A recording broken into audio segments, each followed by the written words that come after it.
Hi guys! So we're back with another virtual class. This one is not going to be a music class. I'm not at a piano. But I thought another one of my classes that would be fairly easy to record is mythology. So in our mythology class, we usually read different stories from different cultures around the world. Right now, and for quite a while, we've been on Native American legends. There's just so many of them. And specifically right now, we're on the Micmac tribe, which is, I had to look it up because I had forgotten where they were. They're roughly in the Nova Scotia area, which is, I think, technically Canada, but off the coast of Maine. So that's where's about in the world we are in these stories. This might be a little different than it normally is for those of you that are used to taking mythology class, because usually we'll stop and discuss things. I'll ask you guys questions. We'll maybe make guesses of what we think is going to happen. I might still do that, but it'll be different because I won't be able to hear what you say. There won't be much back and forth.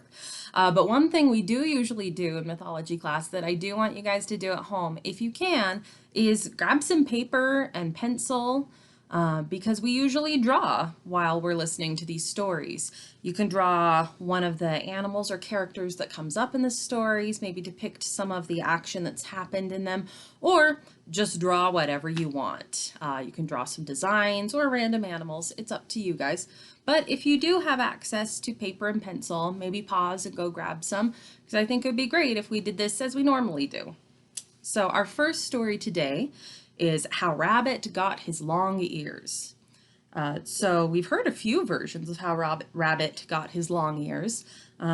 Maybe this one will be a retelling of kind of the same story we've already heard, or maybe it will be a different one. Let's find out. A long time ago, when Rabbit was first on this earth, he had very short ears. One day, he had nothing to do. He was very bored, so he decided to play a trick on all of the other animals. He told Beaver, "Did you know that the sun was not going to rise again?" Of course, Beaver told Squirrel, and Squirrel told Chipmunk, and Chipmunk told Skunk, and so on. The story soon got around, and all the animals were worried. The animals were all upset. They said, "If the sun is not going to shine anymore, it will be dark and cold like winter. We will have to gather our food and get ready right now." Even Bear was worried. He began to eat and eat the blueberries around him so he could grow fat and store his food. Squirrel was busy gathering all the nuts he could find. Everyone was busy getting ready for the sun not to shine again. They had no time to play, even though it was a nice summer day. Now Rabbit really thought this was funny. He hid in the bushes. He was laughing and laughing as he watched the other animals all running around trying to get ready for the sun to not shine anymore. Along came Glooskap. Normally, the animals were all very glad to see Glooskap. They usually gathered around to talk to him, but this day, no one ran up to greet him. Glooskap asked Bear, "How are you? How is everything going?" Bear said, "I don't have time to talk to you." Glooskap just kept walking. No one paid any attention to him. Glooskap went back to Bear. "What's wrong with you? You're not talking to me. What is going on? Talk to me. Something is wrong," Glooskap said. "Well, don't you know?" Bear said. "The sun is not going to shine anymore, and we have to hurry up. I have to get ready for winter now. That is what everyone is doing." Glooskap told Bear, "Whoever told you that is lying. It's not true." So Glooskap called a meeting with all the animals, and they all gathered around him in a circle. He got to the bottom of it. He said, "Who told you, Bear?" Bear said, "Raccoon told me." And Raccoon said, "Well, Chipmunk told me." Everyone said who they heard the story from, all the way down to Beaver. Beaver said, "It was Rabbit that told me." Glooskap said, "Well, where is Rabbit?" Rabbit was really scared, so he hid in the bushes. Glooskap knew for sure then that Rabbit had started the story. "Where is Rabbit?" he asked again. "Not here. He is gone. He must be hiding," Beaver said. Glooskap went and looked in the bushes. He found Rabbit, and when he did, he grabbed him by his ears and lifted him up. That is how Rabbit got his long ears. The end. Okay, so that one's a little different than ones we had heard before. I like that whenever Rabbit crops up, he's kind of a mischievous character. We have a few animals that whenever they crop up, they kind of play that role. And for those of you that don't remember who Glooskap is, he's cropped up in a few of the different tribe stories that we've read. He's not quite a god, but he's more than mortal. He has some magical powers and helps with some creation stuff and helped with creating some of the animals. So he's kind of a big deal. So he'll probably crop up in a few more stories. I've noticed in our Micmac legends that he does come up. So what did you guys think of that one? It was kind of a fun one. It's always fun when we have a story where someone gets up to some mischief. And although we can get mad at Rabbit, it's always kind of fun to see people doing silly things, well, animals doing silly things in these stories. Okay, so next, so we ran into this in our last class that we had at the program, that a few of these stories had very long titles. And this next one is a story with a very long title. So the name of this one is How Winpe the Sorcerer, having stolen Glooskap's family, was by him pursued, and how Glooskap for a merry jest cheated the whale, of the Song of the Clams, and how the whales smoked a pipe. Is that a long enough title for you? All right, so let's get to this one that I'm not saying the name of the title again. In old times, in the beginning of things, men were as animals, and animals as men. How this was, no one knows. But it is told that all were at first men, and as they gave themselves up to this and that desire, and to naught else, they became beasts. But before this came to pass, they could change to one or the other form. Yet even as men, there was always something which showed what they were. Now Glooskap lived on an island named Micmac, and with him were many Indians with the names and natures of animals and birds. These men, but most of all Pulowech, the partridge, having acquired power themselves, became jealous of Glooskap and made up their minds to depart when he was away, taking with them Martin and the grandmother. For they had great hope that Glooskap, being left alone on the island, would perish, because they knew not his power. There is another story which says that he was living at the mouth of the Ulostuk at a place called Menogwes, and went away into the forest as far as Gulwagik, and had been gone 6 weeks, when he returned home and found the old woman, whose name was Muinaruk, and Martin had been taken away. Man, they're really testing me with these names. I'm doing my best, but I'm probably mispronouncing them. Okay, so basically these partridge people that Glooskap's been living with have decided that they want Glooskap to die, so they're going to steal Martin and his grandmother and kidnap them basically and take them away. And they think that without his family, Glooskap's going to die. So that's what they have done. Following their tracks to the shore, he saw one of his greatest enemies, a terrible sorcerer named Winpe, just pushing off in his canoe. And with him were his wife and child, and Dame Bear and Martin. They were still within call, and Glooskap cried from the shore to the grandmother to send back his dogs, which were not larger than mice, and, as some stories tell us, were squirrels. So she took a woltistakun, which is a small wooden platter, and on such platter dice are tossed. This she put in the water and placed the dogs on it, and it floated to the shore, and Glooskap took it up. Winpe, with his family and prisoners, pushed on to Passamaquoddy, and thence to Grand Manan. And after remaining there a while, he crossed over to Kespugitk, and so went slowly along the southern coast through Unamagik, and over to Utukam, where he was slain. Wait, what? Okay, I was getting distracted by all the crazy names in here, but then they finished that with he was killed. So let's back it up. It was Winpe that they're talking about, the sorcerer that had stolen them. And he went to all of these different places, and then he got to Uktukam, where he was slain, where he was killed. So I'm wondering if they're just going to leave it like that, or whether they're going to actually tell us what happened and how that happened. Now, whether it was to gain magical power, or to weaken that of Winpe, or to chasten the others by suffering, who knows? But Glooskap rested 7 years alone before he pursued the enemy. Okay, so I'm guessing that them telling us that he was killed was kind of spoiling the ending for us, foreshadowing. because it sounds like Winpei was off with his prisoners for 7 years before Glooskap even started to chase them. So, for whatever reason, Glooskap decided to wait quite a long time before going after Winpei. And when the time had come, he took his dogs and went to the shore and looked far out to sea over the waves and sang the magic song which the whales obey.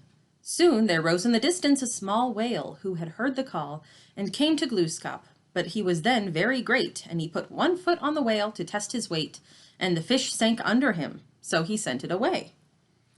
Okay, so in going after him, Glooskap has sang this special song that the whales have to obey, and a whale has come up for him to ride, but I guess Glooskap is very big, and so when he steps on the whale sinks down into the water, and so he's not strong enough to support Glooskap and give him a ride across the water. So he sends that whale away. Then the Lord of Men and Beasts sang the song again, and there came the largest, a mighty female, and she bore him well and easily over to Kespugit. But she was greatly afraid of getting into shoal water or of running ashore, and this was what Glooskap wished her to do, that he might not wet his feet. So as she approached, she asked him if land were in sight, but he lied and said, "No." So she went on rapidly. However, she saw shells below, and soon the water grew so shoal that she said in fear, "Munas taba kankui jinuk. Does not the land show itself like a bowstring?" And he said, "We are still far from land." Then the water grew so shoal that she heard the song of the clams as they lay under the sand, singing to her that she should throw him off and drown him. For these clams were his deadly enemies. Man, he's got a lot of enemies, huh? But Bootup the whale did not understand their language, so she asked her rider, for he knew clam, what they were chanting to her, and he replied in a song, "They tell you to hurry, to hurry, to hurry along, over the water, away as fast as you can." Then the whale went like lightning, and suddenly found herself high on the shore. Then she lamented and sang, "Alas, my grandchild, ah, you have been my death. I can never leave the land. I shall swim in the sea no more." But Glooskap sang, "Have no fear, Nugume, you shall not suffer. You shall swim in the sea once more." Okay, so just to make sure you guys know what's happening. So he's riding this whale, and the whale doesn't want to get too close to the shore because she'll get stuck and won't be able to swim back out into the water. And so as she sees these signs that she's getting close to the shore, she keeps asking him, because he can see better, "Are we getting close to the land?" And he doesn't want to get his feet wet. He wants her to take him all the way up to the land. So he keeps saying, "No, no, we're not close to it." And then she hears these clams singing, and she doesn't understand them, but she knows that he does. So she asks Glooskap, "What are the clams singing?" And he lies and tells her, "Oh, they're saying, hurry along, keep going fast as you can." And then when she finally realizes, "Oh, we're too close to shore, I don't know that I'm going to be able to get back out into the water," she sings a song about that. And Glooskap replies with, "Oh, no fear, you will swim in the sea once more." There, with a push of his bow against her head, he sent her off into deep water, and the whale rejoiced greatly. But ere she went, she said, "Oh, my grandson, Kutin penebsquas nage tomawe. Hast thou not such a thing as an old pipe and some tobacco?" He replied, "Ah, yes, you want tobacco? I behold you." So he gave her a short pipe and some tobacco, and thereunto a light. And the whale, being of good cheer, sailed away smoking as she went, while Glooskap, standing silent on the shore, and ever leaning on his maple bow, beheld the long, low cloud which followed her until she vanished in the far away. And to this day, the people, when they see a whale blow, say she is smoking the pipe of Glooskap. Okay, that's kind of cool. It's not the end of the story, but a lot of these stories kind of explain the things that they see around them through gods or people with magical powers. And this is kind of cool because it explains why, I guess, some of the native people there, when they see a whale blowing through their hole, they say that she's smoking the pipe of Glooskap, because in this story, she asked for a pipe from him as she swam away after dropping him off. In Passamaquoddy tale of Pukjinshwes the Witch, the clams sing a song deriding the hero. The words are Mauchan Nutpesel Pari Marmholwet. These words are said to mean, "You look very funny with your long hair streaming in the wind and sailing on a snail's horn." The large clams sing this in a bass voice, the small ones in falsetto. The gypsies say that a snail, when put on a fire, utters 4 cries or squeaks. Hence, in Germany, the Romani call it Stargoli, that is, Storgoli, 4 cries. Believe it or not, that's the end of the story, you guys. Sometimes they end in weird places that there's not really a ton of resolution. So we have him chasing after his family. The ending doesn't say he gets them back, but he did get a ride to follow them on this whale. So maybe the next story continues on. I don't know. What did you guys think of that one? I thought it was interesting. It was a fun one. Sorry I didn't sing the songs. I'm not going to make up melodies on the fly. I'm boring like that. But it definitely did test my pronunciation skills as I was trying to say all these names of characters and places. Okay. And I'm now, those of you that take my mythology class, maybe you can remember, I'm now kind of remembering maybe that Glooskap might be this, oh, what was he? It was like a spider fairy character we came upon. But I have a feeling that the spider fairy character that we had in some of our other stories didn't come up until recently in our class. And I know Glooskap we've heard about for a while, so I think he's a different guy. All right, so let's read the next story, and maybe it will be a continuation of this one. Here's hoping, so we get some resolution. Let's see. Glooskap fights the water monster. So the next one is Glooskap fights the water monster. We can get it. Yeah, and maybe it will be a continuation. Maybe it will be a completely different story, because sometimes that happens in these lists of stories we read. But we do know it's about Glooskap at least. Glooskap yet lives somewhere at the southern edge of the world. He never grows old, and he will last as long as this world lasts. Sometimes Glooskap gets tired of running this world, ruling the animals, regulating nature, instructing people how to live. Then he tells us, "I'm tired of it. Goodbye. I'm going to make myself die now." He paddles off in his magic white canoe and disappears in mist clouds, but he always comes back. He cannot abandon the people forever, and they cannot live without him. Okay, so I think I was wrong. He's not the Spider Fairy character. I don't remember the name of that guy. Maybe some of you that are usually in this class do. I kind of like the start of this story, how Glooskap has this duty to watch over all the animals and people and nature. But then he gets sick of it because he is eternal and never gets to die and is just always there. And so occasionally he just says, "I'm tired of it. Goodbye. I'm going to go die." And then he canoes off for a while. But then he always comes back because he can't die and he can't leave the people and they need him. Glooskap is a spirit. Oh, okay. They're going to explain to us who he is. Glooskap is a spirit, a medicine man, a sorcerer.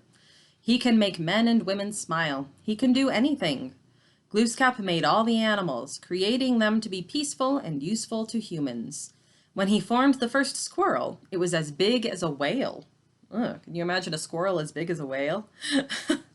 "What would you do if I let you loose on the world?" Glooskap asked. And the squirrel attacked a big tree, chewing it to pieces in no time.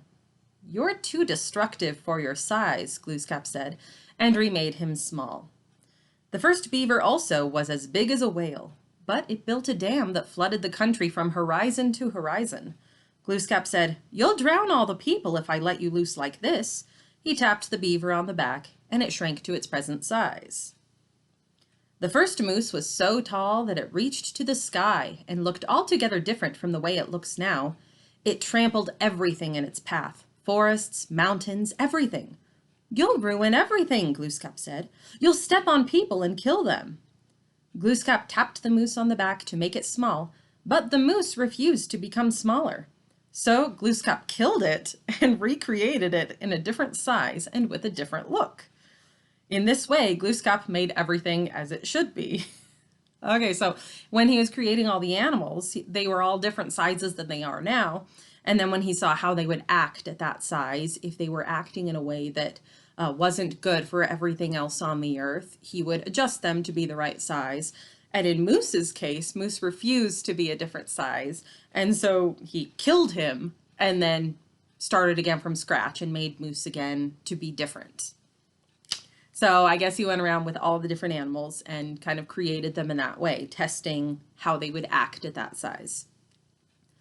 Glooskap had also created a village and taught the people there everything they needed to know. They were happy hunting and fishing. Men and women were happy making love. Children were happy playing. Parents cherished their children, and children respected their parents. All was well as Glooskap had made it. The village had one spring, the only source of water far and wide, that always flowed with pure, clear, cold water. But one day the spring ran dry. Only a little bit of slimy ooze issued from it. Ugh, that's gonna be bad when your one source of water all of a sudden just has a little bit of ooze coming out. Gross. It stayed dry even in the fall when the rains came, and in the spring when the snows melted. The people wondered, "What shall we do? We can't live without water." The wise men and elders held a council and decided to send a man north to the source of the spring to see why it had run dry. This man walked a long time until at last he came to a village. The people there were not like humans. They had webbed hands and feet. Here the brook widened out. There was some water in it, not much, but a little, though it was slimy, yellowish, and stinking. The man was thirsty from his walk and asked to be given a little water, even if it was bad. "We can't give you any water," said the people with the webbed hands and feet, "unless our great chief permits it. He wants all the water for himself." "Where is your chief?" asked the man. "You must follow the brook further up," they told him. The man walked on and at last met the big chief. When he saw him, he trembled with fright, because the chief was a monster so huge that if one stood at his feet, one could not see his head. The monster filled the whole valley from end to end. He had dug himself a huge hole and dammed it up so that all the water was in it and none could flow into the stream bed. And he had fouled the water and made it poisonous so that stinking mists covered its slimy surface. Okay, so he gets to this other village and he sees that they have a little bit more water, but it's slimy and yellow and looks gross. But he's so thirsty that he asks the people for some water, even if it's gross. And they say, "Well, we can't give you any water unless our chief permits it. He wants all the water for himself. You have to go check with him. He's further upstream."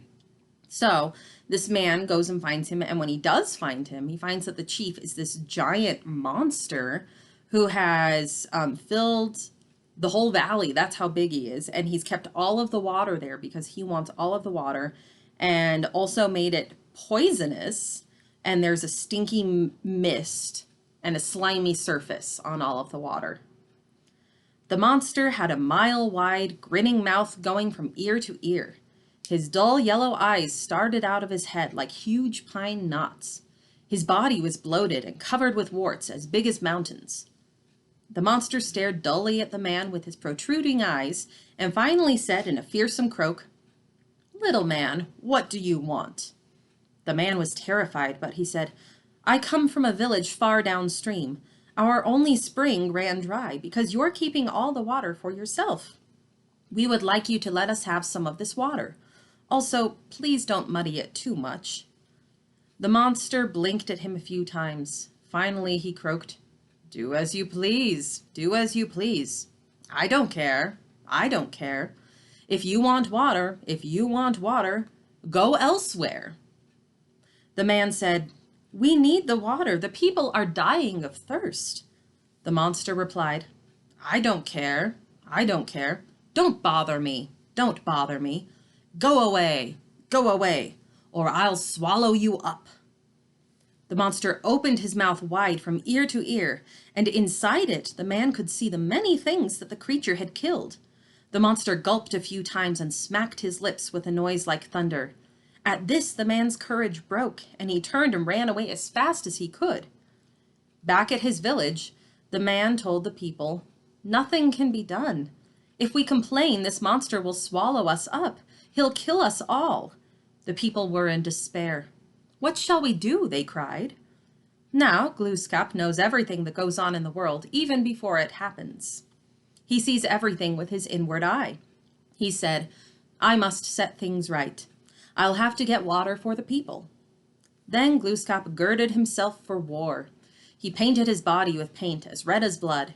He made himself 12 feet tall. He used 2 huge clamshells for his earrings. He put 100 black eagle feathers and 100 white eagle feathers in his scalp lock. He painted yellow rings around his eyes. He twisted his mouth into a snarl and made himself look ferocious. He stamped, and the earth trembled. He uttered his fearful war cry, and it echoed and re-echoed from all the mountains. He grasped a huge mountain in his hand, a mountain composed of flint, and from it made himself a single knife sharp as a weasel's teeth. "Now I am going," he said, striding forth among thunder and lightning, with mighty eagles circling above him. Then Glooskap came to the village of the people with webbed hands and feet. "I want water," he told them. Looking at him, they were afraid. They brought him a little muddy water. "I think I'll get more and cleaner water," he said. Glooskap went upstream and confronted the monster. "I want clean water," he said, "a lot of it, for the people downstream." "Ho, ho, ho, ho! All the waters are mine. All the waters are mine. Go away, or I'll kill you." "Silly lump of mud," cried Glooskap. "We'll see who will be killed." They fought. The mountains shook. The earth split open. The swamp smoked and burst into flames. Mighty trees were shivered into splinters. The monster opened its huge mouth wide to swallow Glooskap. Glooskap made himself taller than the tallest tree, and even the monster's mile-wide mouth was too small for him. Glooskap seized his great flint knife and slit the monster's bloated belly.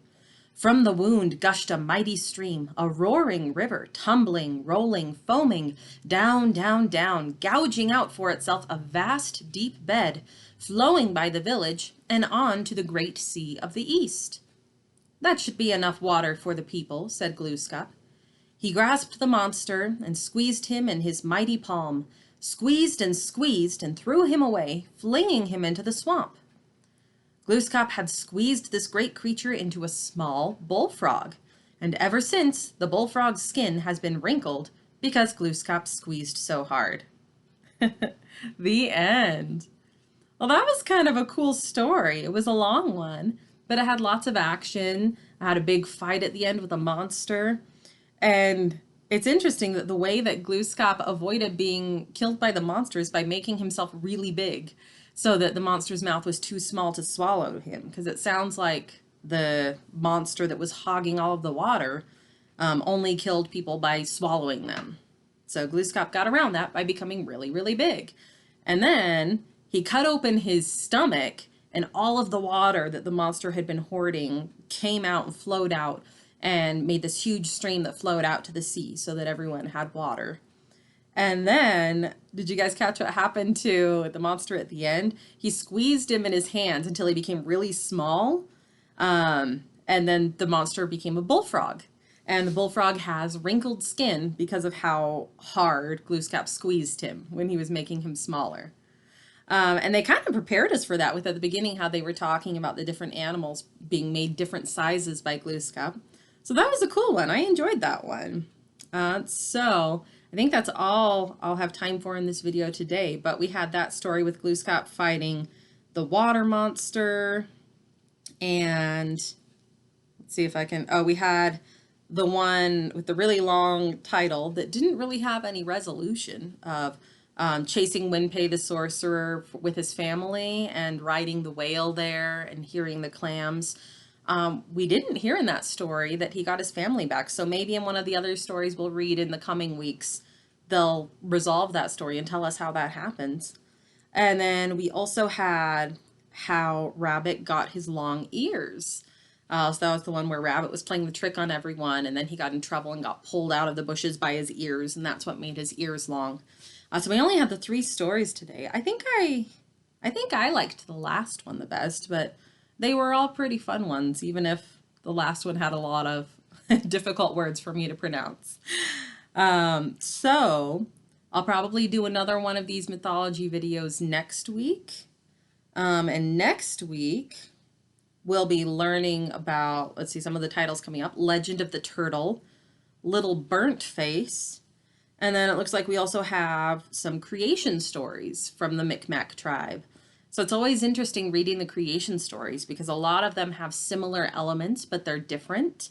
So it'll be interesting to see if the Micmac creation story is similar to some of the other ones we've read. So thank you guys for tuning in. I hope that you're staying sane and healthy at home. We're missing you all and look forward to when we're able to go back to the program. Maybe subscribe to this channel so you can be notified when we post more videos, and hopefully they kind of help with the boredom at home. All right, see you guys next time.